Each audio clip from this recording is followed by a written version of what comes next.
Malware-based computer security. Hello, I'm DN Koggalaheva doing the presentation on malware-based computer security. Please join with me for this presentation and make sure let me a comment on this malware-based computer security. So let's take a quick look at an introduction to the malware-based computer security. Introduction to the malware-based software security. So we have to talk about what is malware, and you know that different types of malwares exist: viruses, worms, trojans and spyware. So rootkits and backdoors, logic bombs and time bombs. Then we are going to talk about the countermeasures or how to avoid these kind of attacks, malware-based security attacks. In that topic, we are going to talk about the antivirus softwares, NIDS, HIDS, firewalls and sandboxes. So let's take a quick look at on the background of this presentation. Before going on to the further details, we have to consider why such knowledge on malware-based computer attacks is essential. You know that millions of computer users suffering from malware-based computer attacks these days. They have to use different problems due to these kind of attacks. So we thought that the knowledge of malware-based computer attacks is essential to protect from any attack which is done by any hacker.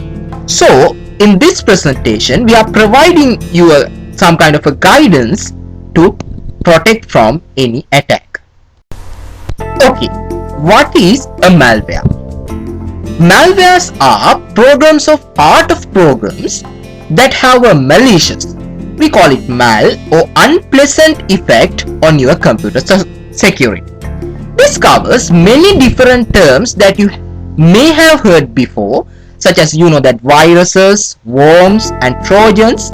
Possibly a few you haven't, like rootkits, logic bombs and spywares. In this presentation, we will introduce, define and explain each of these subdivisions of malware, and we will give you some sort of examples as well. Okay, let's consider the first category of the malwares. Viruses. Most often you have an idea about what are the viruses. Maybe you don't know about the computer viruses, but you have heard about the biological viruses. So the computer viruses are self-replicating pieces of software that's similar to a biological virus. These viruses attach themselves to another program, or in the case of macroviruses, to another file. The viruses is only run when the program or the file is run. In this, which differentiate viruses from worms. If the program or file is not accessed in any way, then the viruses will not run and will not copy itself further. So you have to run your program to virus to run. When you are considering about viruses, different types of viruses are available. First thing is boot sector viruses, executable file viruses, terminate and stay resident, or we call it as TSR viruses, polymorphic viruses and the macroviruses. So we have to consider each of these types one by one. Let's see the first virus type, boot sector viruses. Boot sector viruses. These are the first type of viruses created. It hides itself in the executable code at the beginning of the bootable diskettes. You know that before 15 years, booting from floppy was a regular occurrence, meaning that such viruses were actually quite well spread by the floppy diskettes. And these viruses should leave a signature which subsequent infection attempts detects, so as not to repeatedly infect the same target. So using the signature, it will maintain the infected host. The second category, executable file viruses. These viruses attach itself to files such as exe or .com files. Some viruses would specifically look for programs which are part of the operating system. There are few ways of adding a virus on an executable file, some of which work better than others.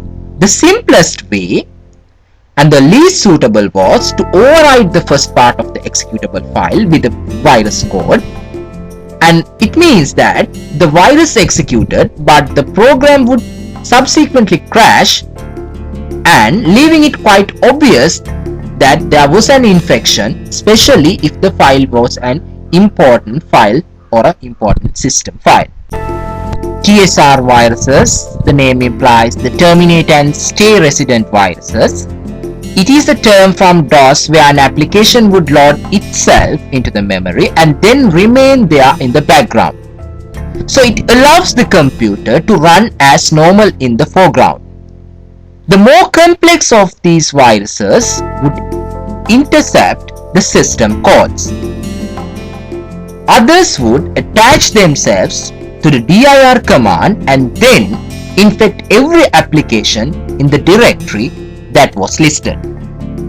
A few even stopped or deleted antivirus software installed onto the system. You can understand if a particular virus can stop the antivirus software, how much damage can it done.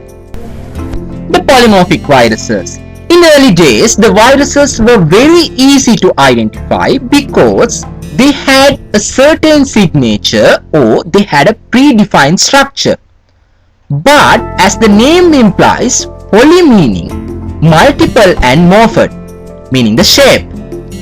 These viruses change themselves each time they replicate and rearranging their code, changing the encryption and generally making themselves look totally different.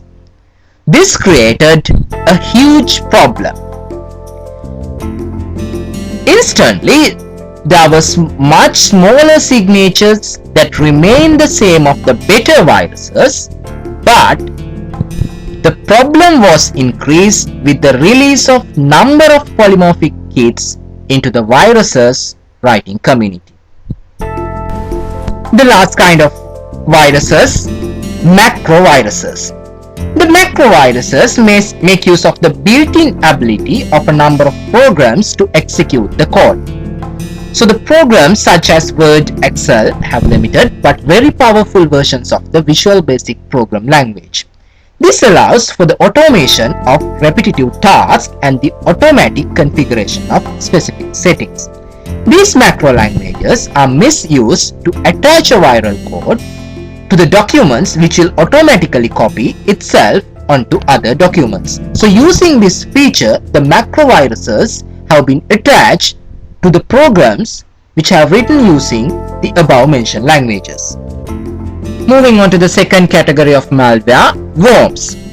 A worm is a powerful program after it has been started replicates without any need for human intervention. It will propagate from host to host, taking advantage of an unprotected service or services.